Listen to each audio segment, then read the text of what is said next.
You know, our first experience with NASCAR was probably around 2001, and it was actually we were playing in Charlotte, North Carolina, and no one in the band really had any you know, involvement with NASCAR. We weren't really fans at the time, hadn't really much, you know, we didn't know much about the sport at all. And a security guard came backstage and said, hey, one of the NASCAR drivers is here and wanted to meet you guys. And we're like, yeah, sure, that sounds cool. So Ricky Hendrick actually came backstage. He was the nicest guy ever, and he's like, hey, man, we love your music. I've been turning everybody on, Dale Jr., everybody, we've been listening to your music, and it was like, just the coolest guy ever. And he just reminded us of, you know, one of our friends growing up, you know.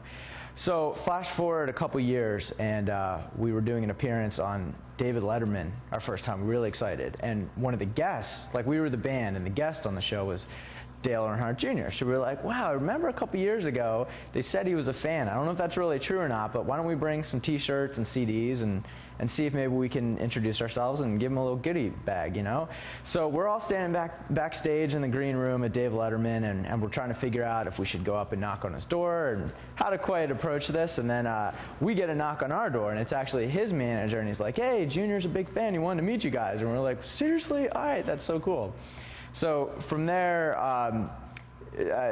he was really cool. We did a music video a couple albums back. Junior appeared in it, and then we played at the I think it was the Richmond Rock and Roll 500 or something like that, and got our picture, you know, all of our faces on the car, and sponsored. It was Brian Vickers' car, I think. And then from there, man, we just met a bunch of people, and NASCAR has just been a huge supporter, and we've been really excited to attend races and play some events and do some charity things. And then a few years later, after the tragedy with Ricky, we played a charity event, you know, with his family involved and everything, and all of their friends. And man, I'm sorry for the long conversation, but we just have like a long history, and we just love everything about it. Everyone's been super cool, and we have, you know, some great friendships with all those guys down in Lake Norman.